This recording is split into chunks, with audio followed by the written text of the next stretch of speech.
quién es, en cuál etapa de la historia se levanta y qué cualidades o características tiene el anticristo. Ahora, a través de la historia,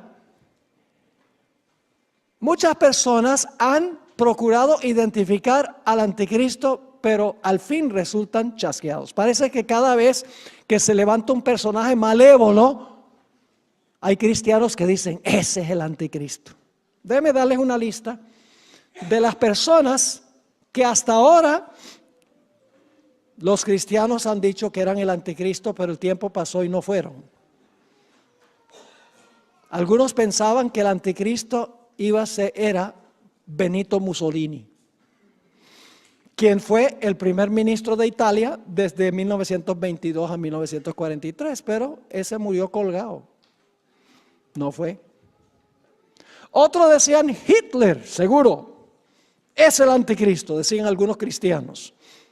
Era el Führer de Alemania desde 1934 a 1945. Más adelante algunos dijeron el Ayatollah Khomeini, quien fue el fundador de la República Islámica de Irán y que dirigió en el año 1979 la revolución que derrocó al Shah de Irán. Más adelante algunos decían que posiblemente era Yasser Arafat, el fundador de la Organización para la Liberación de Palestina, muerto.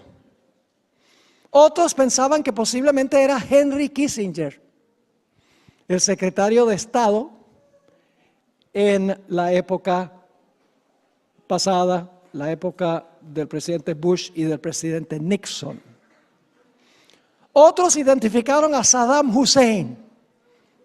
Tengo un libro completo escrito por un cristiano donde dice Saddam Hussein, mientras estaba vivo, es el anticristo de la Biblia.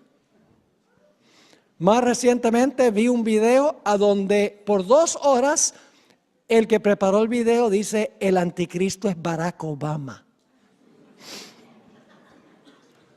Y aún más recientemente leí un artículo donde el autor dice el anticristo es Donald Trump.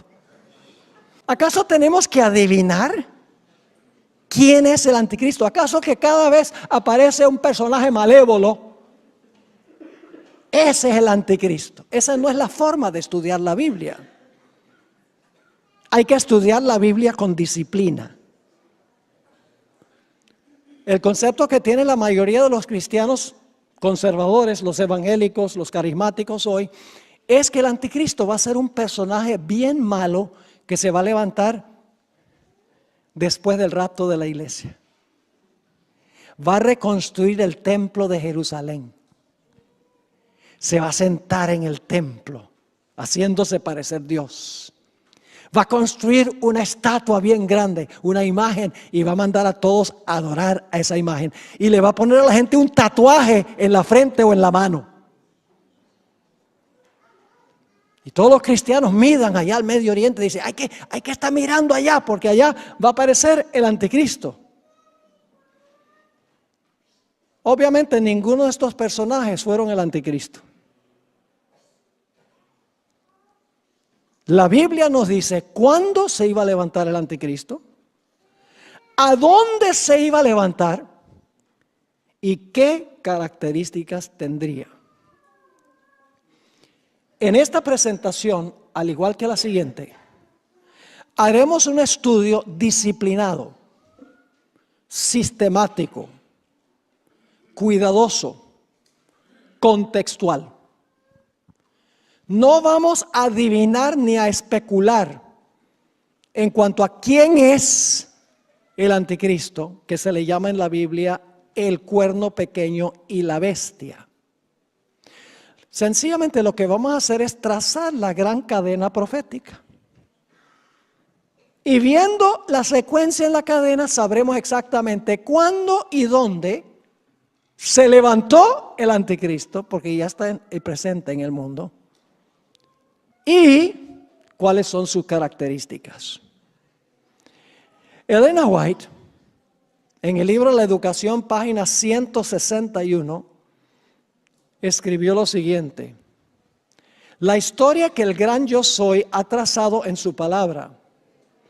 Al unir los eslabones de la cadena profética, desde la eternidad pasada hasta la eternidad futura, nos dice dónde estamos hoy en el transcurso de los siglos y qué es lo que se puede esperar del futuro.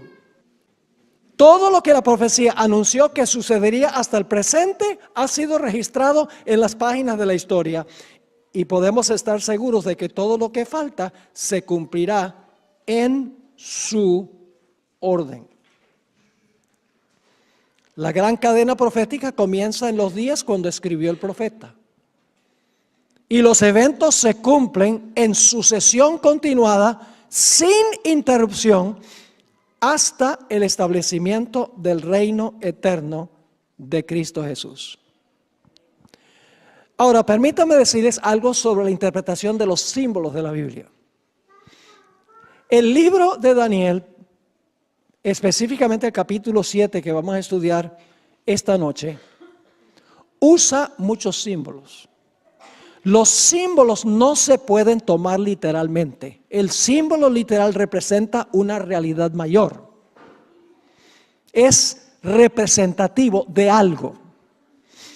Ahora, ¿cómo determinamos nosotros el significado de un símbolo? Bueno, en primer lugar, a veces el mismo pasaje que uno está estudiando da el significado del símbolo. Les doy un ejemplo. En Apocalipsis 17 dice que hay una ramera que está sentada sobre muchas aguas. En el versículo 15 explica qué representan las aguas. Las aguas representan ¿qué cosa? Muchedumbres, naciones, lenguas y pueblos. Es decir, el mismo capítulo explica qué son las aguas. Pero cuando no se explica en el contexto el significado de un símbolo, vamos a otras partes de la Biblia que usan el mismo símbolo para entender lo que el símbolo significa. La Biblia es su propio intérprete. Así que la profecía que vamos a estudiar matemáticamente es la profecía de Daniel 7. Así que vayan conmigo a Daniel 7 y vamos a leer los versículos 1 y 2. En el primer año de Belsasar, rey de Babilonia, tuvo Daniel un sueño y visiones de su cabeza mientras estaba en su lecho. Luego escribió el sueño y relató lo principal del asunto. Daniel dijo: miraba yo en mi visión de noche, y he aquí que los 4 vientos del cielo combatían en el gran mar. Así que pueden imaginarse esto: los vientos están soplando en el gran mar. Más o menos las olas agitadas como las que pegaron aquí en Barcelona hace poco tiempo. Que es algo que no se había visto nunca, ¿verdad? O por lo menos en años recientes no se había visto eso. Así que imagínense los vientos agitando el mar. Ahora, ¿qué representan vientos y mar? No lo dice Daniel 7.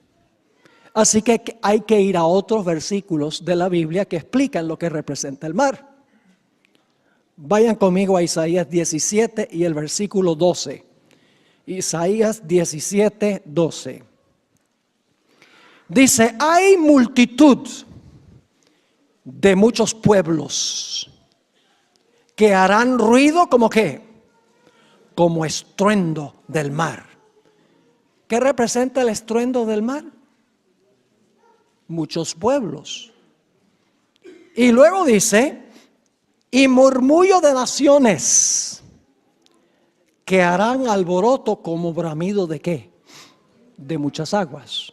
Entonces, ¿qué representa las aguas del mar agitadas que hacen estruendo? Representan naciones, como dice esto, o muchos pueblos que están en son de guerra, en son de conquista, una nación peleando con otra nación. Es decir, lo que va a ver Daniel en este sueño es una serie de naciones que están luchando por la supremacía del mundo. Suscríbete Dale me gusta y activa la campanita para recibir las notificaciones. Vamos al versículo 3 de Daniel 7. Dice, y 4 bestias grandes, diferentes la una de la otra, subían del mar. Así que quiero que se imaginen 4 bestias que suben del mar, una después de otra. Es decir, todas las 4 no suben al mismo tiempo. Sube una, luego sube la otra, luego sube la otra, etcétera. Ahora, ¿recuerdan la profecía que estudiamos de Daniel el capítulo 2 anoche? ¿Cuántos metales tenía la imagen? La imagen tenía 4 metales. Cabeza de oro, pecho y brazo de plata, vientre de bronce, piernas de hierro y luego los pies. Tenía una mezcla de hierro y barro. ¿Y cuántos dedos? 10 dedos de los pies, con una mezcla de hierro y barro. Y luego la roca pega en los pies de la imagen, desmenuza todo y se convierte en un monte que es el reino eterno de Cristo Jesús. Así que dice en el versículo 3, y 4 bestias grandes, diferentes la una de la otra, subían del mar. Ahora, ¿qué representan estas bestias? ¿Qué simbolizan estas bestias? No tenemos que adivinar, porque el mismo capítulo 7 explica qué representan las bestias. Noten el versículo 17 de Daniel 7. Aquí está la explicación de lo que representan las bestias. Dice, estas 4 grandes bestias son ¿qué cosa? 4 reyes que se levantarán de la tierra. Ahora, cuando dice 4 reyes, en realidad en Daniel hay un intercambio entre la palabra reyes y reinos, son intercambiables. ¿Cómo sabemos eso? Porque en Daniel el capítulo 2, si ustedes recuerdan anoche, estudiamos Daniel el capítulo 2, 39, Dios le dice a Nabucodonosor, tú eres la cabeza de oro y después de ti se levantará otro reino. Así que Nabucodonosor es la cabeza de oro, pero él gobierna sobre el reino de Babilonia, porque después de él se levanta otro reino como el de él. ¿Me están entendiendo? Rey, reino, intercambiable, porque los reyes gobiernan sobre reinos. Ahora, hoy en día es muy común que las naciones se representen con sus mascotas. No debe sorprendernos que aquí se habla de 4 bestias que representan 4 naciones, porque hoy en día las naciones también tienen su mascota. Los Estados Unidos tienen su águila, que lo representa. Rusia, el oso. Inglaterra, el león. China, el dragón. Australia, el canguro rojo. Bangladesh, el tigre de Bengala. Canadá, el castor. Colombia, el cóndor andino. Y Francia, el gallo gálico. Son solo algunos de los países con sus mascotas. ¿Sí? No se sorprendan si en Daniel 7 las naciones se representan con bestias, porque aún hoy en día es común eso.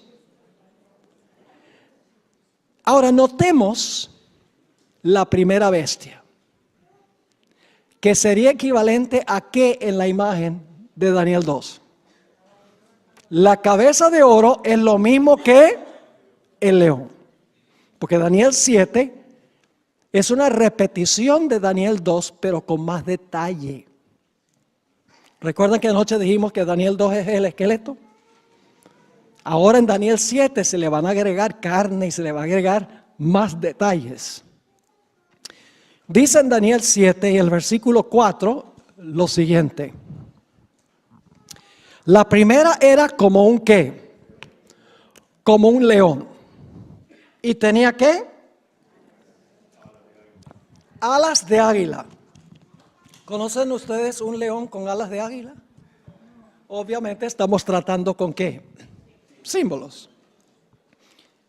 Cada detalle es un símbolo que representa algo. Así que dice, la primera ala como león, tenía alas de águila. Yo estaba mirando hasta que sus alas fueron arrancadas. Y fue levantada del suelo y se puso enhiesta. Es decir, se paró.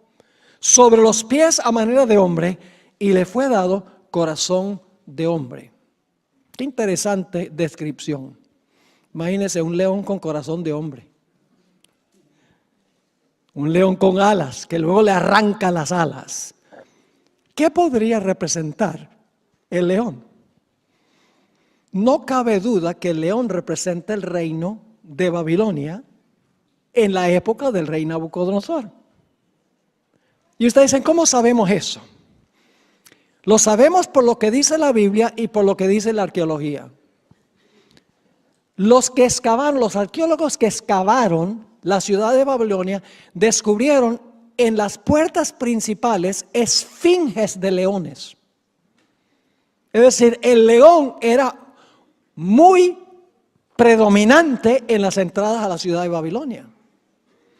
Además de eso, la Biblia, y claro, no podemos leer todos los versículos, pero se lo voy a mencionar, la Biblia explícitamente se refiere a Babilonia como un león. En Jeremías 51:38, si están anotando, y Jeremías 50:44, dice que Babilonia es como un león. Daniel 7 no dice Babilonia es el león, pero en Jeremías, que vivió poco antes de la visión de Daniel 7, dice que el león representa a Babilonia. En Deuteronomio 28:49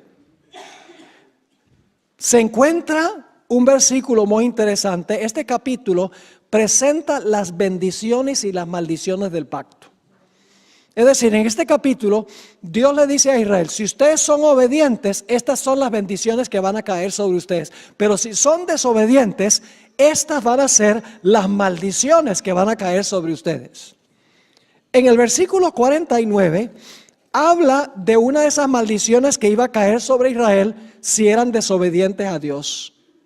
Y fíjense lo que dice en ese versículo. Jehová traerá contra ti, es decir, contra Israel, una nación ¿de qué? De lejos, del extremo de la tierra. Esto está hablando de Babilonia. ¿Y qué dice? Que vuele como ¿qué? Que vuele como águila, nación cuya lengua no entiendas. Es decir, que la arqueología y la Biblia nos dice que Babilonia es representado como el león y Babilonia se presenta con alas de águila en otros textos. Así que sabemos que el primer reino es el mismo reino de la cabeza de la imagen. Representa a Babilonia. La cadena profética comienza con ¿qué reino? Con Babilonia, que gobernaba en los días de Daniel. Tenemos un punto de comienzo. ¿Cuándo comienza la cadena? Y luego los eventos proféticos ocurren uno tras otro en la secuencia de la historia, sin paréntesis y sin interrupciones. Ahora, ¿qué significa que las alas le son arrancadas? Vamos a encontrar en unos momentos que las alas en la Biblia representan rapidez de conquista. Es decir, este es un león que vuela, es un león que es rápido en la conquista. ¿Qué significa el hecho de que se le arrancan las alas y el corazón que tiene el león, corazón de león, ahora lo que se le da es un corazón de hombre? Pues si se le arrancan las alas, dice, significa que va a dejar de ¿qué? Va a dejar de conquistar. ¿Han oído ustedes hablar alguna vez de Ricardo Corazón de León, rey de Inglaterra? ¿Por qué se le llama Ricardo Corazón de León? Porque era un hombre muy ¿qué? Muy valiente. Pero imagínense un león con corazón de hombre. ¿Cuánta valentía tiene? Es decir, Babilonia iba a menguar su poder y finalmente iba a caer. Y ahora venimos a la segunda bestia, representado por la plata en el vientre no en el vientre, sino en el pecho y los brazos de la imagen de Daniel 2. Vamos al versículo 5. Y he aquí otra segunda bestia, semejante a un oso, la cual se alzaba de un lado más que del otro. Suscríbete, dale me gusta y activa la campanita para recibir las notificaciones. Es decir, un oso turuleto, un oso chueco. No sé si usan esa palabra, son palabras de la Real Academia Española. Así que dice, he aquí otra segunda bestia, semejante a un oso, la cual se alzaba de un lado más que del otro. Es decir, el oso está más alto en un lado que en el otro. Y tenía en su boca 3 costillas entre los dientes. ¿Qué acababa de hacer? Había devorado. ¿Qué cosa? Al leoncito. El oso le ganó al león. Sigue diciendo, y le fue dicho así, levántate, devora mucha carne. ¿Qué representa el oso? No tenemos que adivinar.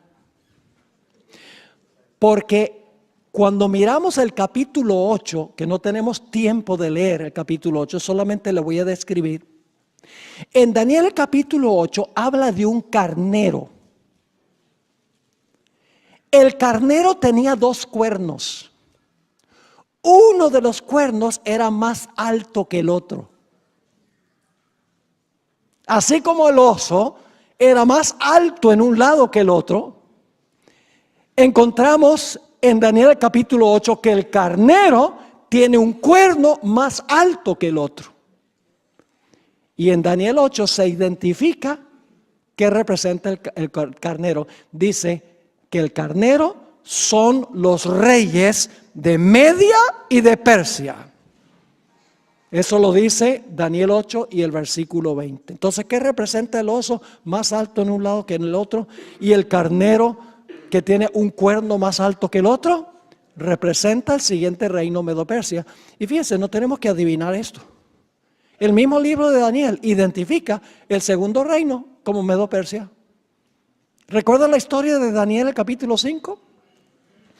Cuando Belsasar estaba haciendo su fiesta de celebración, apareció una mano escribiendo sobre la pared, Mene, Mene, Tekel, Uparsin. El reino es quitado de ti, Belsasar, el último rey de Babilonia, y es dado ¿a quiénes? A los medos y a los persas. El mismo libro de Daniel identifica cuál es el segundo reino, Medo-Persia. Ahora, dicho sea de paso, Babilonia gobernó desde el año 605 a.C. hasta el año 539 a.C. Recuerden que antes de Cristo los años van para abajo. Después de Cristo suben. Medo-Persia gobernó desde el año 539 hasta el año 331 antes de Cristo.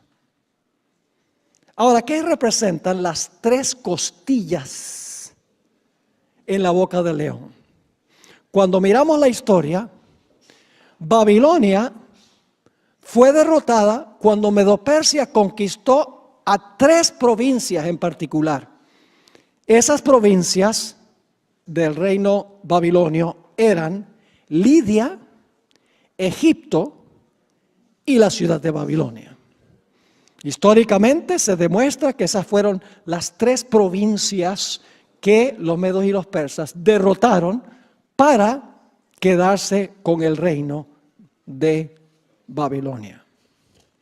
Así que el segundo reino es Medo-Persia. Vamos al tercer reino. Daniel 7 y el versículo 6. Yo pregunto, ¿es este un estudio disciplinado de esta profecía? Disciplinado, no estamos adivinando, ni conjeturando, ni imaginando, no, estamos sencillamente siguiendo la cadena profética.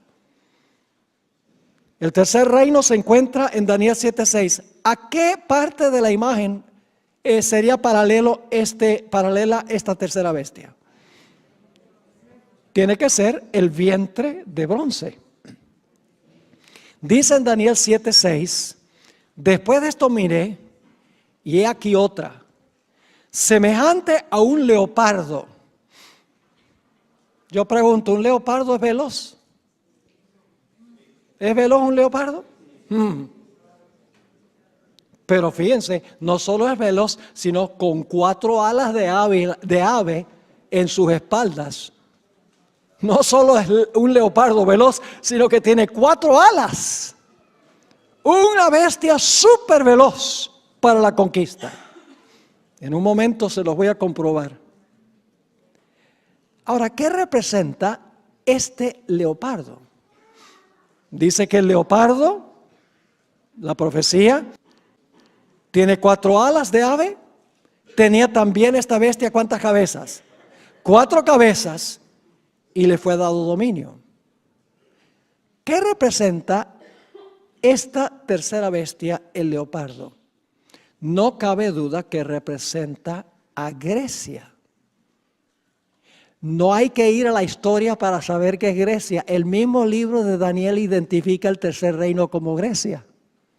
Y ustedes dicen, ¿dónde? En el siguiente capítulo, el capítulo 8. Si ustedes leen el capítulo 8 y el versículo 5 al 8, que no vamos a leer ahora, nada más les voy a describir, van a encontrar que se habla de un macho cabrío que se levanta y acaba con el carnero. ¿Qué representaba el carnero? Medo-Persia. Y ahora viene un macho cabrío para acabar con el carnero. Y fíjense que allí dice que el macho cabrío venía tan velozmente que no tocaba tierra, como el leopardo tenía alas para volar. Y luego dice que este macho cabrío tenía un cuerno notable que se identifica como su primer rey. ¿Cuál fue el primer rey del reino griego? Alejandro Magno. Y luego dice que el cuerno notable fue quebrado y en su lugar salieron 4 cuernos. ¿Cuántas cabezas tenía el leopardo? 4. ¿Cuántos cuernos tiene el macho cabrío? 4. ¿Están viendo los paralelos? Y en Daniel 8, claramente en el versículo 20 dice que el macho cabrío representa a Grecia. Es decir, para identificar a Babilonia no hay que ir a la historia. Medo-Persia, Daniel 5 lo explica. Y Grecia, el tercer reino, lo explica claramente Daniel 8. ¿Vamos bien? Y luego tenemos, dicho sea de paso, el cuerno que se quiebra es Alejandro Magno. ¿Y qué pasó cuando murió Alejandro Magno? Pueden leerlo en la historia. Como él no tenía sucesor, él no tenía familiar a quien entregarle el reino, su reino fue dividido en 4 partes. La historia indica claramente eso, exactamente como dice la profecía de la Biblia. Pero ahora hay una cuarta bestia. Un dragón. Ahora no se le llama dragón, pero la descripción es de un dragón. Es una bestia espantosa y terrible. Y tiene dientes de hierro. ¿De qué eran las piernas? ¿Y qué clase de dientes tiene este dragón? De hierro. Vamos a leer Daniel 7 y el versículo 7. Después de esto miraba yo en las visiones de la noche, y he aquí la cuarta bestia, espantosa y terrible, y en gran manera fuerte, la cual tenía unos dientes grandes de hierro, piernas de hierro, dientes de hierro. Devoraba y desmenuzaba, y las sobras hollaba con sus pies. Y era muy diferente de todas las bestias que vi antes de ella, y tenía 10 cuernos. 10 dedos, 10 cuernos. ¿Vamos bien o no? ¿Es paralelo Daniel 7 a Daniel 2? Todos los detalles indican que Daniel 7 está añadiendo detalles. Ve, en Daniel 2 sencillamente dice, la cabeza de oro es Babilonia, pero el capítulo 7 te dice que este reino fue muy veloz en conquistar y que finalmente perdió su poderío. Fueron arrancadas las alas y se le dio corazón de hombre. Pecho y brazos de plata, sencillamente dice pecho y brazos de plata. Pero en Daniel, el capítulo 7, dice que este reino, un cuerno era más alto que el otro, y no les mencioné qué representa eso. ¿Sabe que los dos cuernos, uno más alto que el otro, representa el hecho de que este reino se iba a componer de dos reinos, los medos y los persas? Y dice que el cuerno más alto salió de último, Daniel 8. Ahora, si ustedes miran la historia, van a encontrar algo muy interesante. Los medos tuvieron los primeros 3 reyes que gobernaron sobre el reino de Medo-Persia. Después de los primeros 3 reyes, todos los demás reyes fueron persas. Y por eso, desde el capítulo 8 en adelante, ya ni siquiera se mencionan los medos. En el resto del libro de Daniel se menciona solamente los persas. Porque los persas se levantaron de último y fueron más altos que los medos. Exactamente como lo dice el texto bíblico. Suscríbete, dale me gusta y activa la campanita para recibir las notificaciones. Ahora, ¿qué representa la cuarta bestia? La cuarta bestia representa el Imperio Romano. No tenemos que adivinar. ¿Qué reino imperaba en los días de Cristo? Así que la misma Biblia identifica el cuarto reino como ¿qué? Como Roma. Y no es coincidencia de que en Daniel, en Apocalipsis el capítulo 12, presenta a un dragón que quiere matar al niño cuando el niño nace. Y el dragón tiene 10 cuernos como el de Daniel. Es decir, el mismo libro de Apocalipsis identifica la cuarta bestia como el Imperio Romano. Pero hay algo interesante. El Imperio Romano, según el texto, tiene 3 etapas consecutivas. Vamos a Daniel 7, 23 y 24, a donde se explica un poco más la cuarta bestia. Daniel 7 y el versículo 23 y 24. Quiero que noten 3 etapas de esta cuarta bestia, consecutivas, una después de otra. Dice allí, en el versículo 23, dijo así: la cuarta bestia será un cuarto reino en la tierra, el cual será diferente de todos los otros reinos. Y a toda la tierra devorará, trillará y despedazará. Es decir, por un tiempo, la cuarta bestia existe sin cuernos. La cuarta bestia sola, sin cuernos. Pero luego sucede algo. Sigue diciendo en el versículo 24, y los 10 cuernos significan que de aquel reino se levantarán 10 reyes. Ahora yo pregunto, para que los 10 cuernos se puedan levantar de la cuarta bestia, ¿tiene que existir la cuarta bestia antes que salgan los cuernos? ¿O es que los cuernos pueden salir sin que la bestia esté ahí? Primero existe el dragón y luego le salen ¿qué? Esa es la segunda etapa. Le salen 10 cuernos, porque dice nuevamente, los 10 cuernos significa que de aquel reino se levantarán. El reino existe antes que se levanten. Se levantarán 10 reyes. Y tras ellos, ¿qué significa tras ellos? Después que están completos los 10, que son los 10 dedos de los pies, ¿qué va a pasar? Tras ellos se levantará otro, el cual será diferente de los primeros, y a 3 reyes derribará. Ahora, este cuerno se conoce como el cuerno pequeño. Pero escuchen bien, cuando comenzó era pequeño, pero luego creció hasta el punto de dominar sobre los otros cuernos. Lo vamos a encontrar.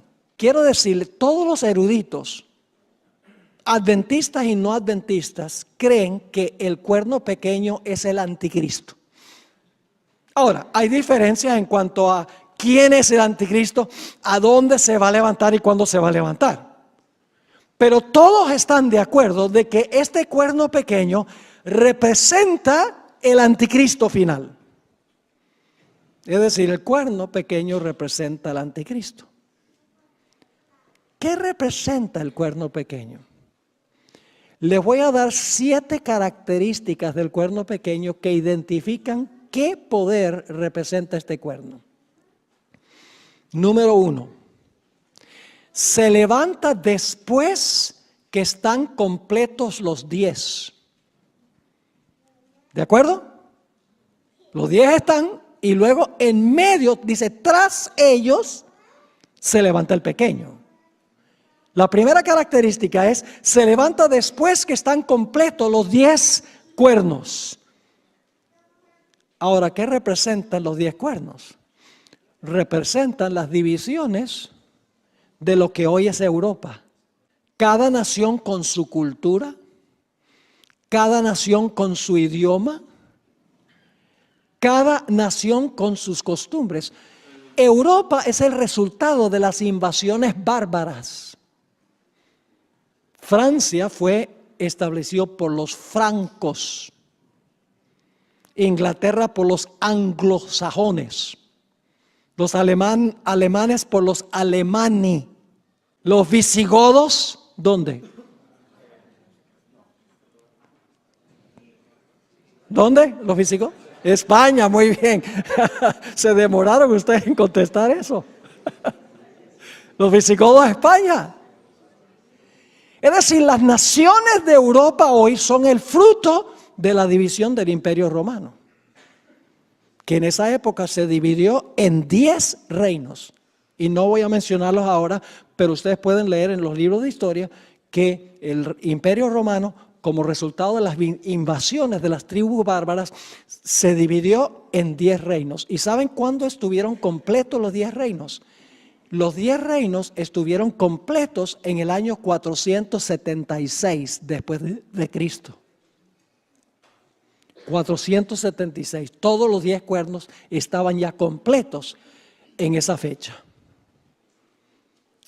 Así que debemos buscar un poder que se levanta después que el imperio se ha dividido en 10 reinos, después del año 476 después de Cristo. Esa es la primera característica. La segunda característica es que este cuerno pequeño tiene que haberse levantado en Europa occidental. Y ustedes dicen, ¿por qué en Europa occidental? Mejor en los Estados Unidos. Pero no, se levanta en Europa occidental. ¿Cómo sabemos eso? Porque la profecía dice que se levanta entre los 10. Y los 10 representan las divisiones de lo que fue el Imperio Romano, las naciones de Europa. Es decir, el cuerno pequeño tiene que levantarse en algún lugar de Europa occidental. Y es más, tiene que ser un poder romano. Y ustedes dicen, ¿por qué razón? Muy sencillo, porque el cuerno pequeño sale de la cabeza del dragón y el dragón representa a Roma. No solamente se levanta en Europa occidental, sino que va a ser un poder romano, porque se levanta de la cabeza de la cuarta bestia que representa a Roma. Característica número 3.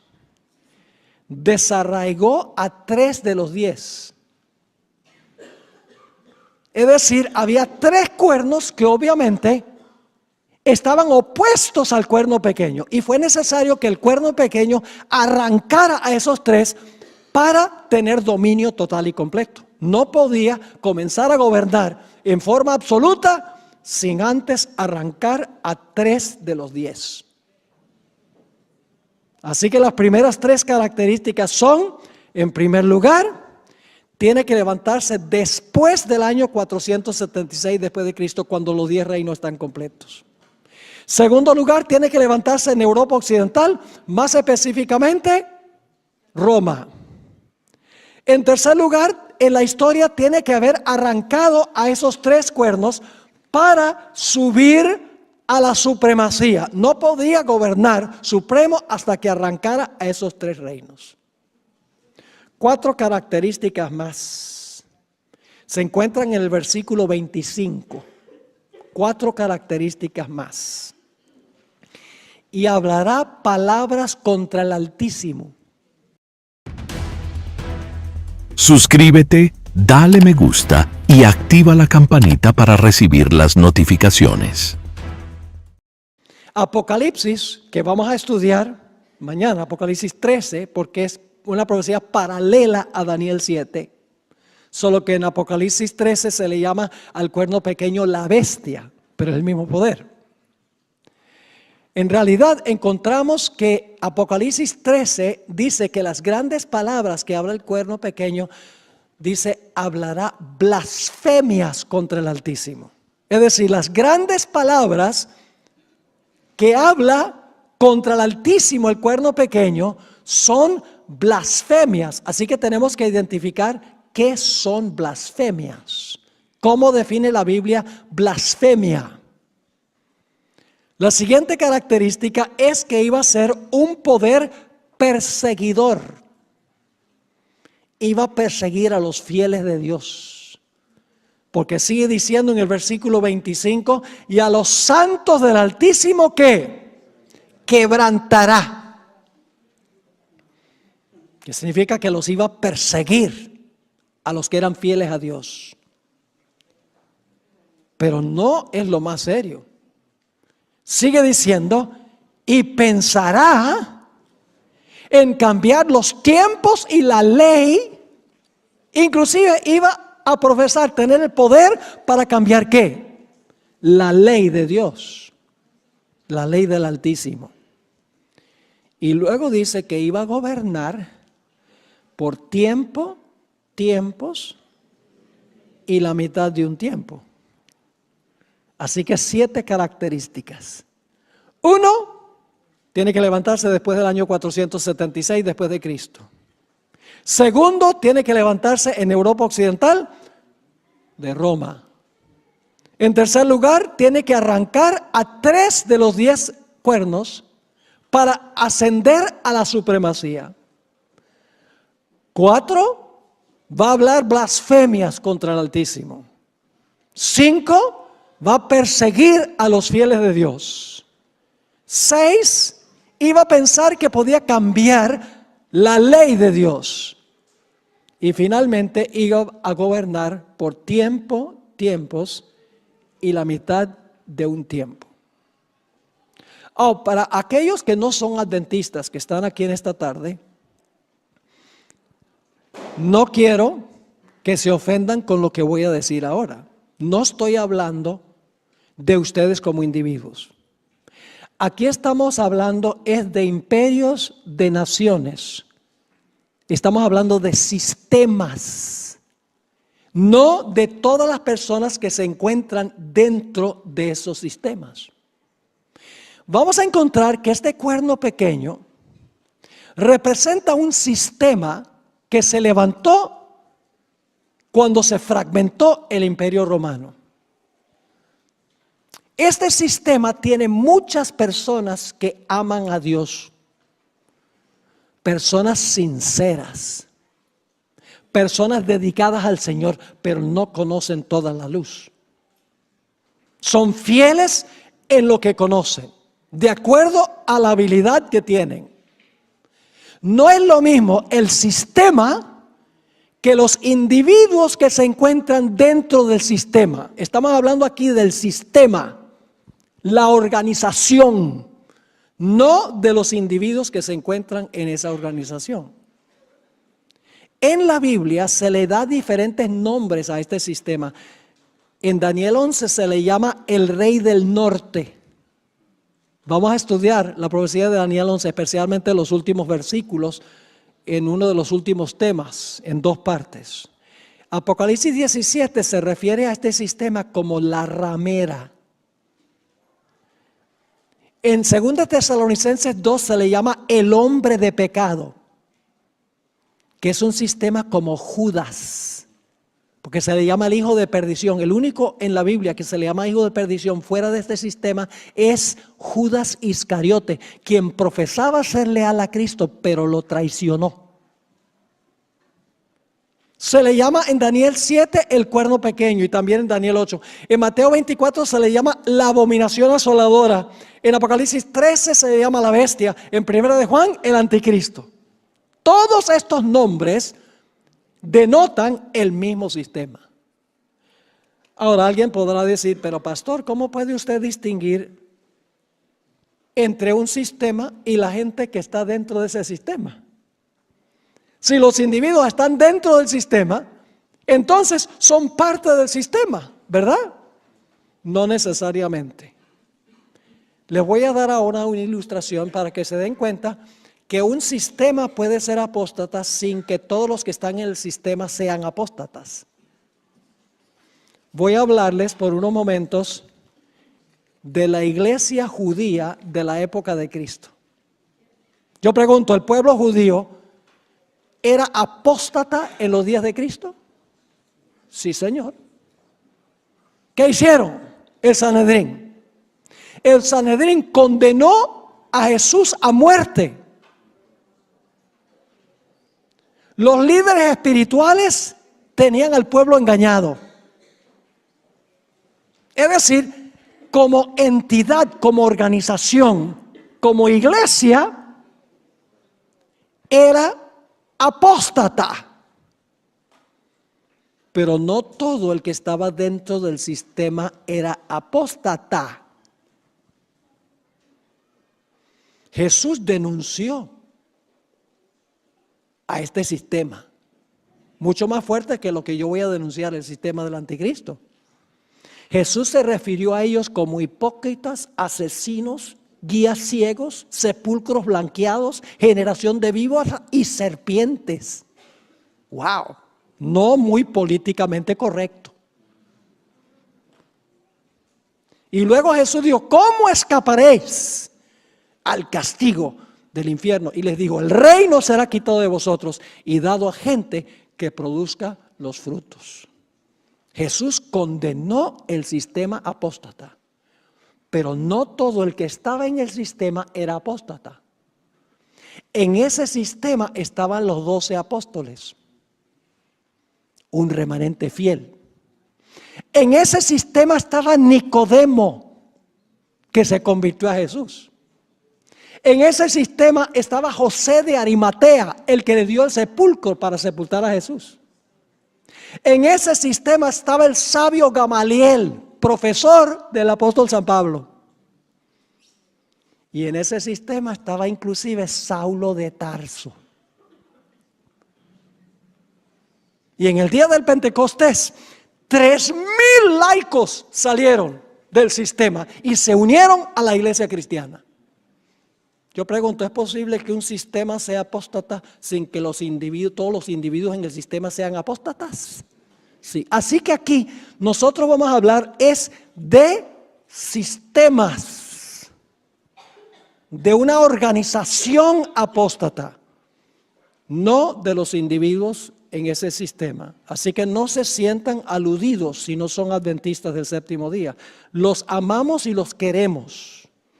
Y Dios los trajo aquí con un propósito muy especial esta tarde.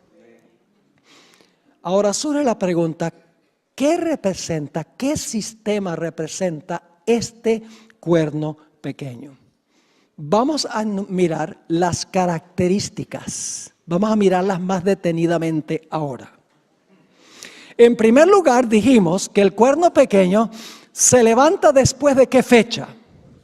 Después del año 476 después de Cristo, porque tenían que estar los 10 reinos completos cuando el cuerno pequeño se levantó, porque se levanta entre los 10 cuernos. Si vamos a la historia, vamos a notar que las tribus bárbaras invadieron desde el norte lo que había sido el Imperio Romano, se parcelaron lo que era el Imperio Romano, y como les mencioné, el resultado son las naciones de Europa que nosotros conocemos hoy.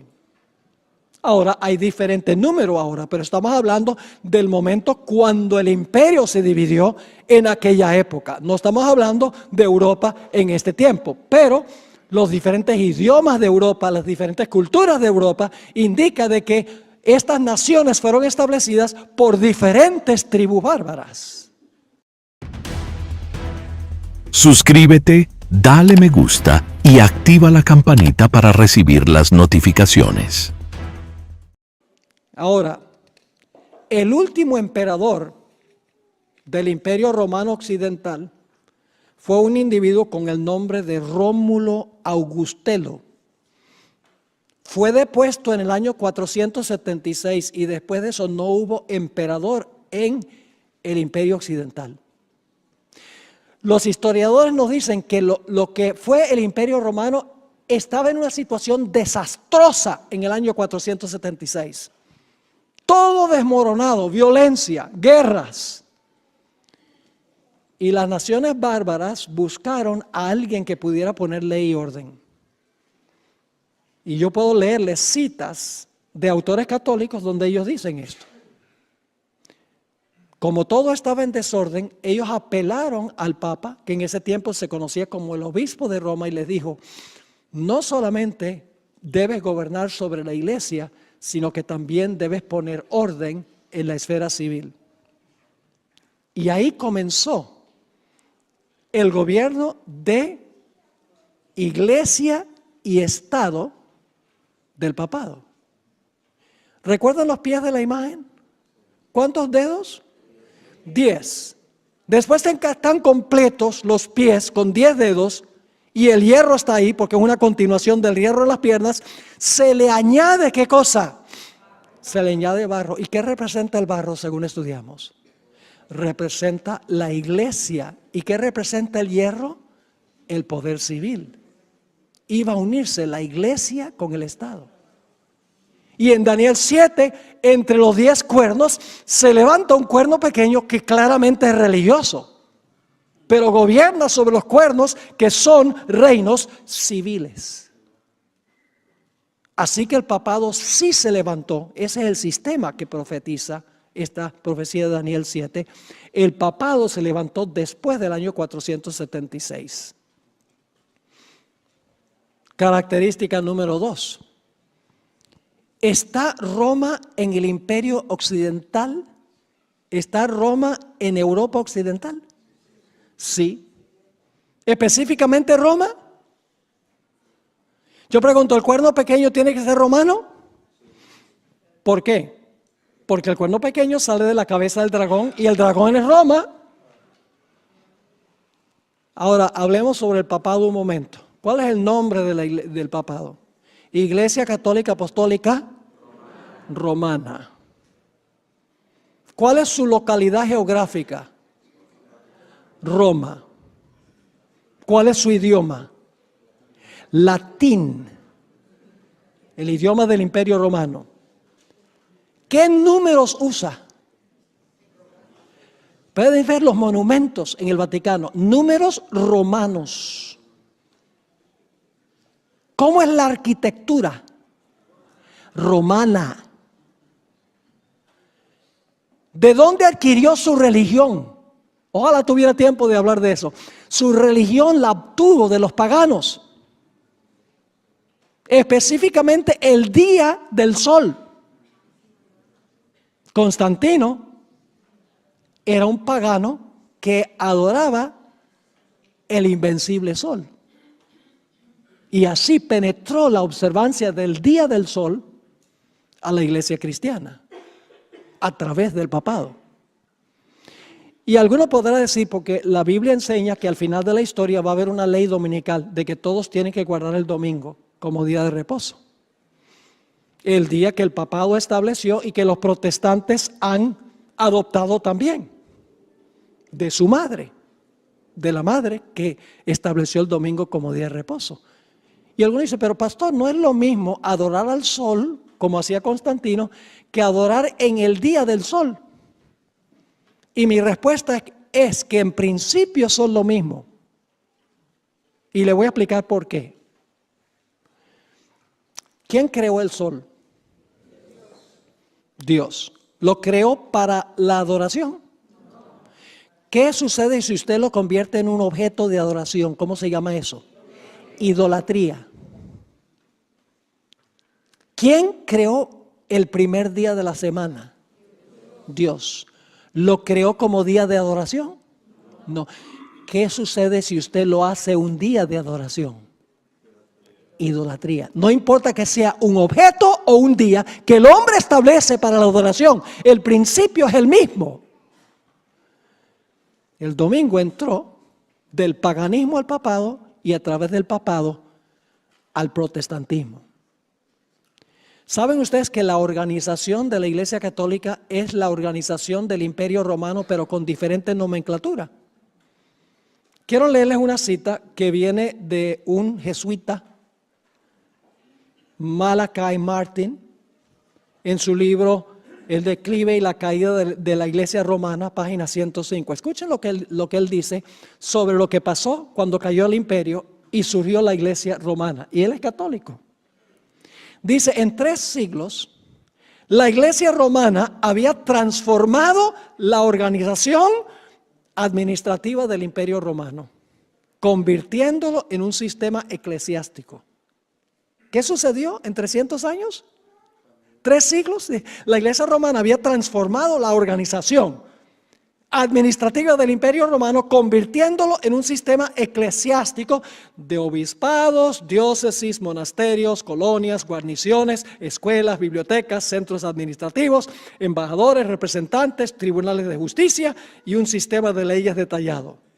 Todo esto estaba bajo el control directo del Papa, de un católico que está escribiendo. Ahora escuchen esto. Su palacio romano, el Letrán, llegó a ser el nuevo Senado. Los nuevos senadores eran los cardenales. Los obispos que vivían en Roma y los sacerdotes y diáconos ayudaban al Papa a administrar este nuevo imperio. Solamente le cambiaron los nombres. En otra cita de otro historiador, Adolf Harnack, ¿qué es el cristianismo? Página 269 y 70, escribió: la Iglesia Romana solapadamente tomó el lugar del Imperio Romano Mundial y en verdad es su continuación. Interesante. ¿Qué está diciendo? La Iglesia Romana solapadamente tomó el lugar del Imperio Romano Mundial y en verdad es su continuación. El imperio no ha perecido, sino que se ha realizado una transformación. Es una creación política tan imponente como un imperio mundial, pues es la continuación del Imperio Romano. ¿Están entendiendo lo que está diciendo? ¿Cómo se llama el líder de la Iglesia Romana? El sumo pontífice. ¿Saben cómo se le llamaba al emperador? Pontifex Maximus.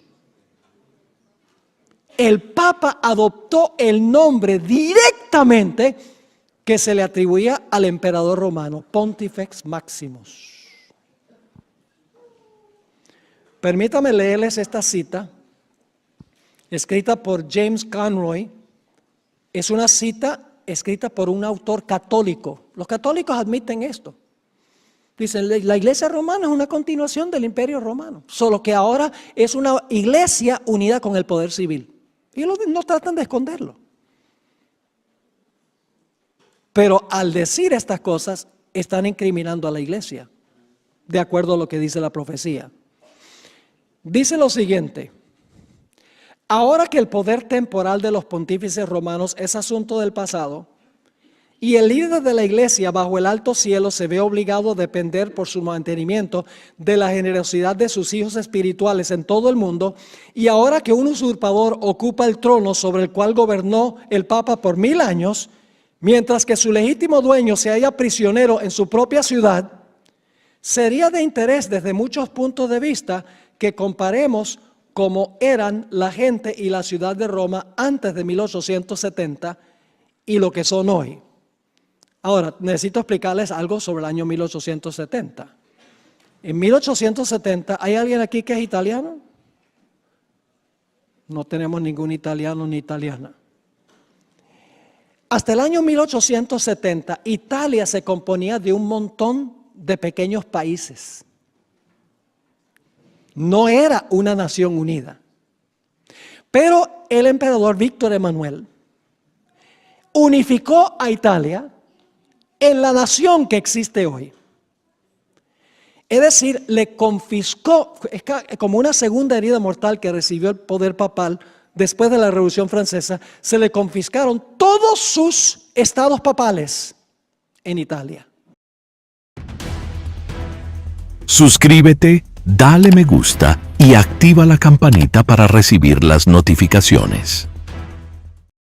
Y el Papa en protesta se encerró en el Vaticano, no salió del Vaticano ningún Papa, sino hasta 1929. Se declararon prisioneros del Vaticano.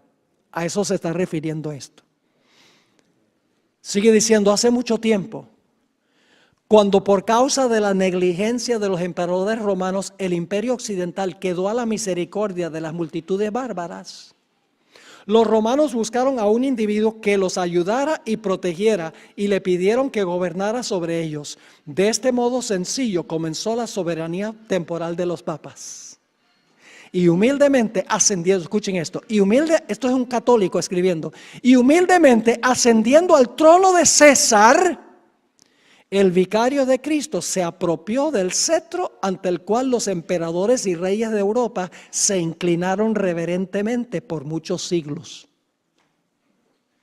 Lo hicieron por respeto a la dignidad de su cargo y también porque era el único mediador que ellos reconocían en medio de sus interminables guerras. Tengo muchísimas citas. Tengo decenas de citas que ustedes pueden conseguir en nuestra página web, donde escritores católicos dicen, sí, en ese tiempo las tribus bárbaras le pidieron al Papa que pusiera orden en el imperio. Así que la segunda característica también le cuadra al papado. Se levantó en Europa Occidental, más específicamente en Roma. Todas sus características son romanas. Continúa en forma dividida, como iglesia y Estado, lo que antes había sido el imperio romano.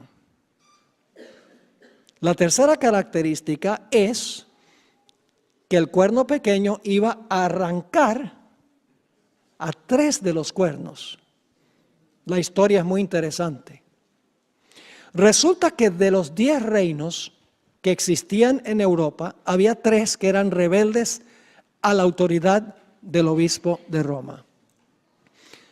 Los érulos, los vándalos y los ostrogodos. El cuerno pequeño o el papado no podía gobernar soberanamente mientras esos 3 reinos se oponían al cuerno pequeño, al papado. Así que el papa influyó sobre el emperador para que el emperador Justiniano se lanzara en contra de los érulos. Y en el año 493 los érulos fueron arrancados de raíz. No hay una nación en Europa hoy que desciende de los érulos. Fueron arrancados de raíz. Daniel, el capítulo 7, dice que los 3 cuernos fueron arrancados de raíz. Pero luego quedaban todavía los vándalos. Pero en el año 534, el general Belisario, general de las tropas de Justiniano, fue y derrotó a los vándalos. Y hoy en día no hay ninguna nación que descienda de los vándalos. Fueron arrancados de raíz. Y en el año 538, el mismo emperador Justiniano envió sus ejércitos y le dieron un golpe mortal a los ostrogodos. El último reino había caído. Por eso creemos que el papado tuvo oficialmente su comienzo de dominio sin oposición en el año 538, cuando el último cuerno fue arrancado.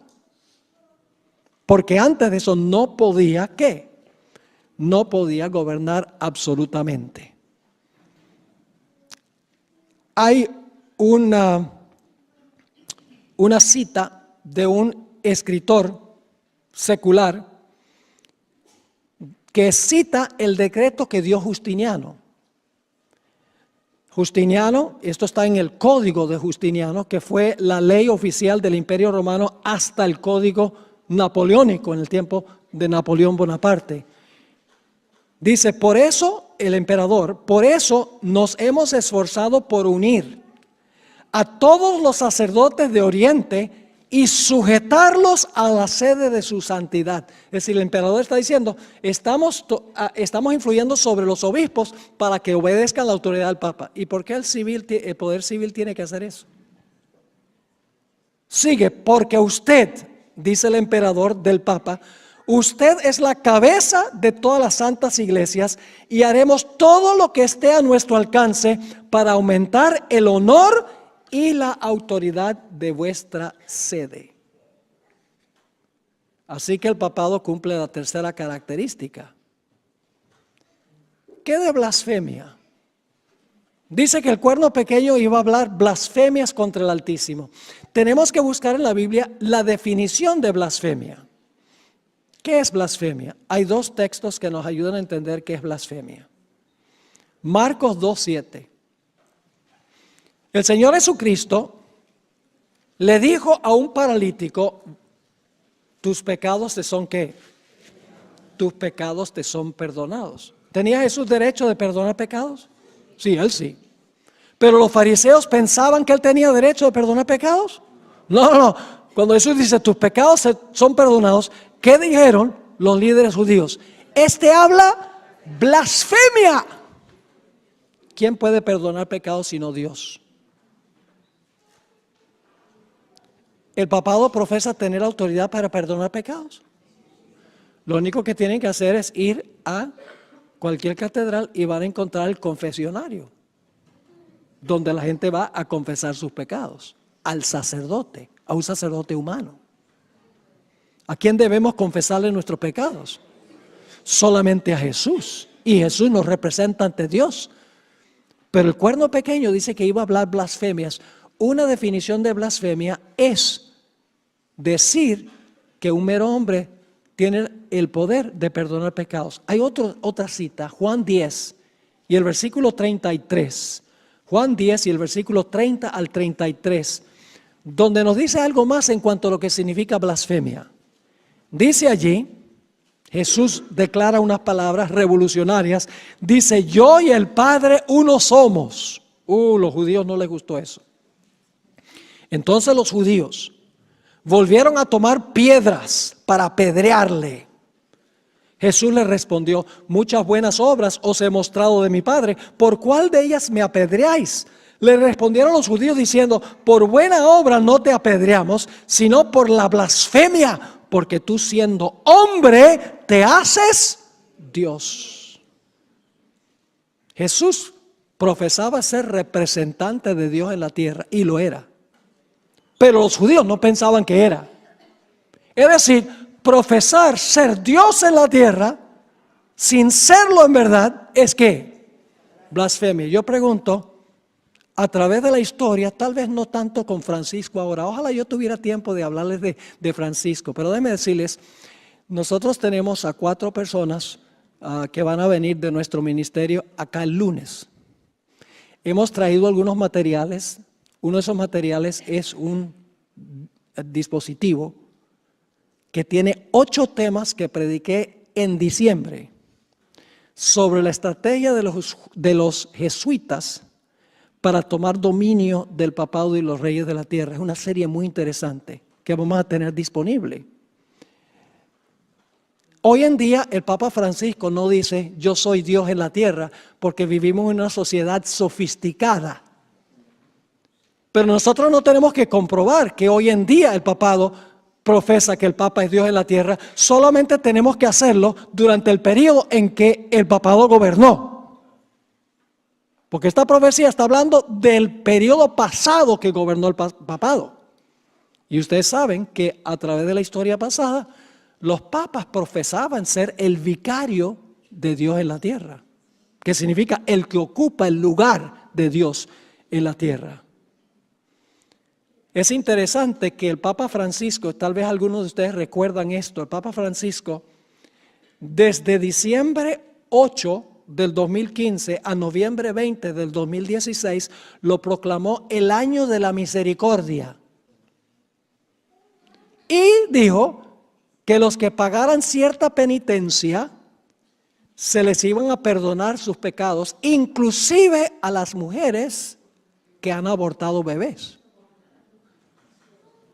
Es decir, el Papa dando absolución del pecado. Eso es lo que la Biblia define como blasfemia. Dice también, característica número 5, que este sistema iba a perseguir a los santos del Altísimo. Suscríbete, dale me gusta y activa la campanita para recibir las notificaciones. ¿Persiguió el papado durante su periodo de apogeo a los fieles de Dios? Sí, Señor. ¿Han oído hablar del santo oficio de la Inquisición? ¿Sí? ¿Han escuchado españoles?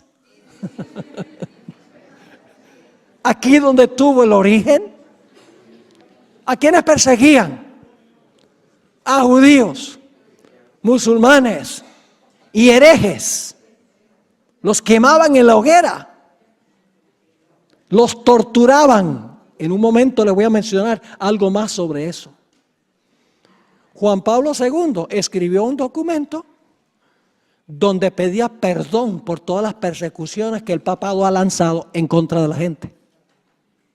Francisco I hizo un viaje a Torre Pellice, en el Piamonte, en Italia, y allá se reunió con los valdenses que fueron salvajemente perseguidos y les pidió perdón por todas las persecuciones que el papado había lanzado en contra de los valdenses, admitiendo que en verdad la iglesia apóstata persiguió a los que no estaban de acuerdo con ella. Hubo un español con el nombre de Juan Antonio Llorente, que trabajó en la Inquisición, escribió varios tomos, español. Todavía se pueden conseguir esos tomos, donde él describe en detalle todo lo que hizo la Inquisición en España. Es una historia lóbrega y triste. En América Latina, la Inquisición funcionó en 3 países. En Colombia, en México y en Perú. Hace varios años tuve la oportunidad de visitar la ciudad de Lima, Perú. Y un lugar que siempre había querido visitar era el Palacio de la Inquisición. Yo sé que aquí hay varios peruanos porque me lo han dicho. En la entrada, ahora me dicen que ahora como que han eliminado eso. Pero todavía estaba allí cuando yo fui, 2 veces en realidad visité el Palacio de la Inquisición. Cuando uno entraba, encontraba un mural grande ilustrando un auto de fe en la plaza de armas, donde estaban procesando, quemando en la hoguera a herejes. Luego, la guía nos llevó a la Cámara de las Torturas, donde mostraron todos los implementos que usaba la Inquisición para torturar a los que no estaban de acuerdo con la iglesia. Los cuerpos de los herejes fueron azotados, flagelados, ahogados, incinerados, sofocados, desmembrados, dislocados, estirados, descoyuntados. Si quieren conocer un poco más sobre esto, busquen en Google Inquisición Lima.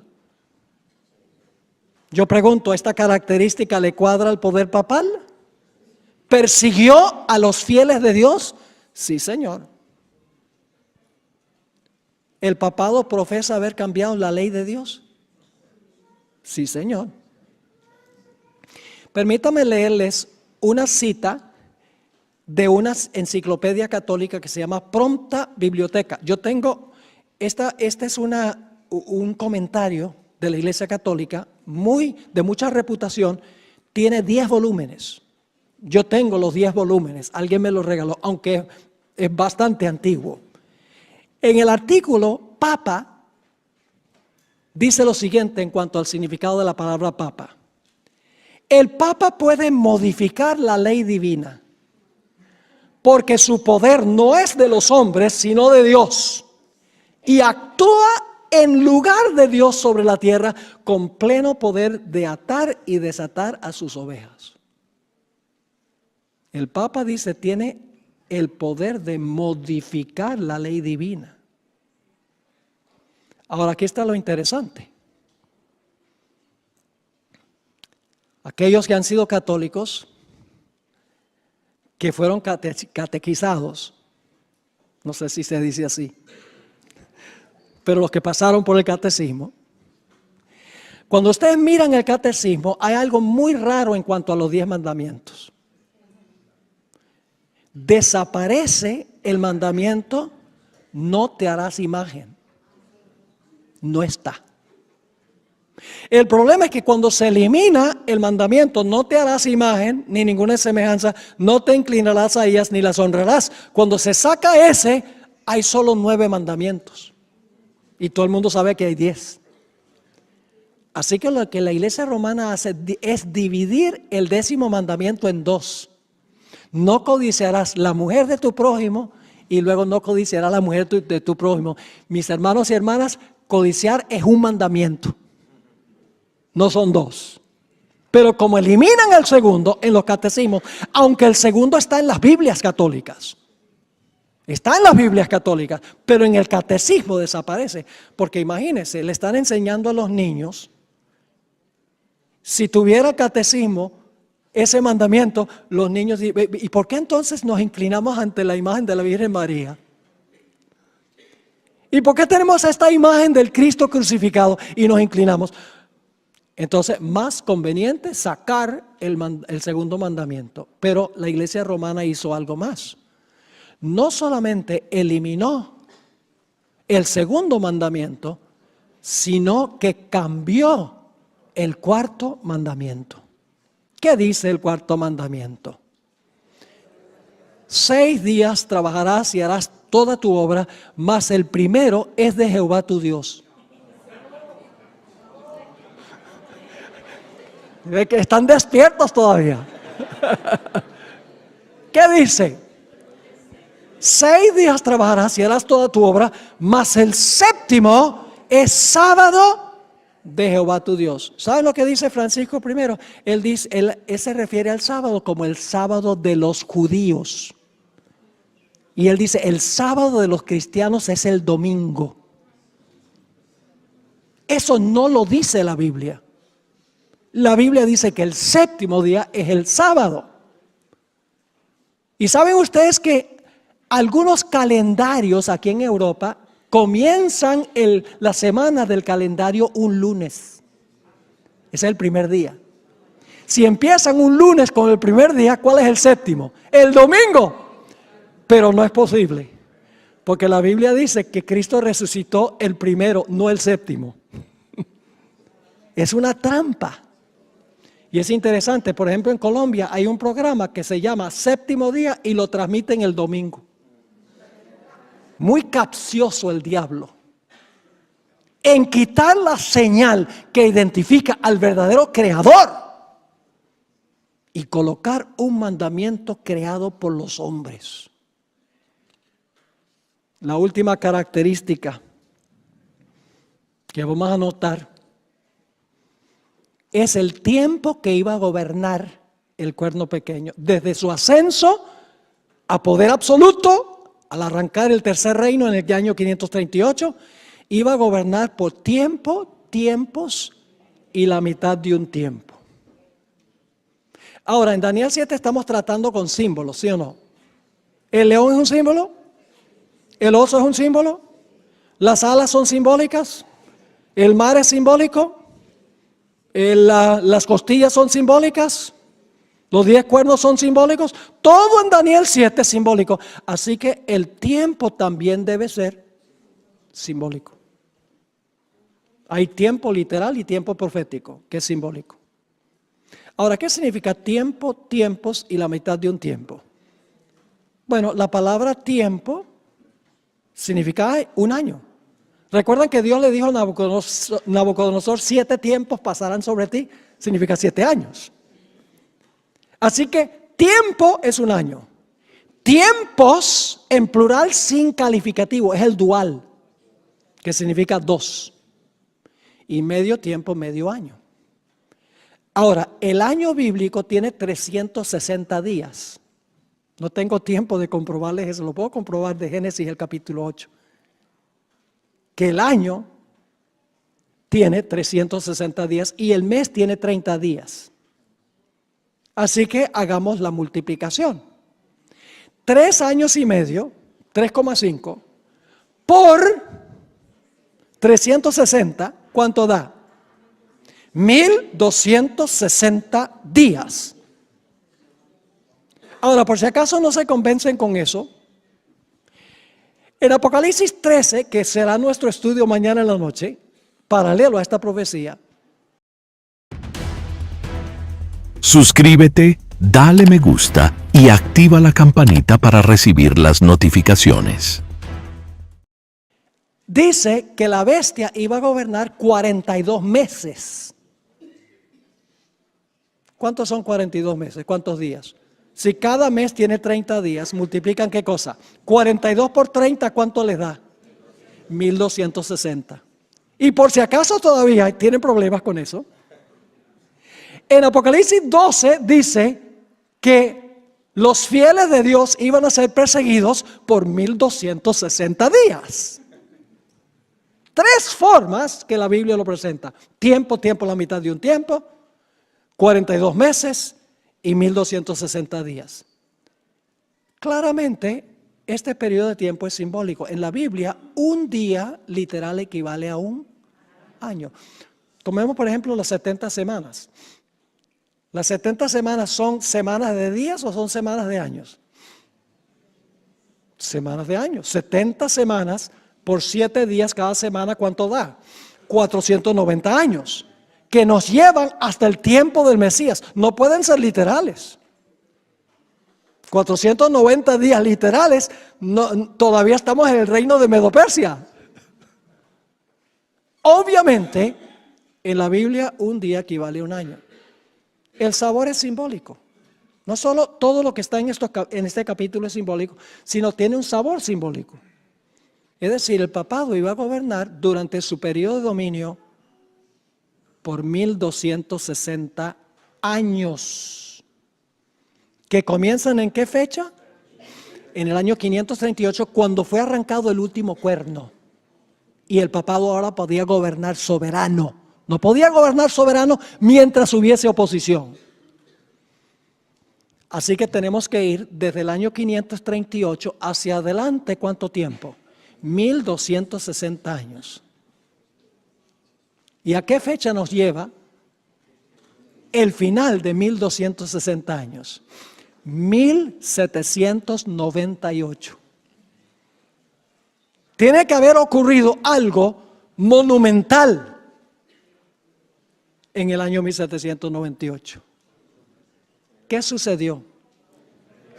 El general Berthier, general de las tropas de Napoleón Bonaparte, entró al Vaticano. Más específicamente, entró a la Capilla Sistina. El Papa estaba celebrando el aniversario de su coronación como Papa.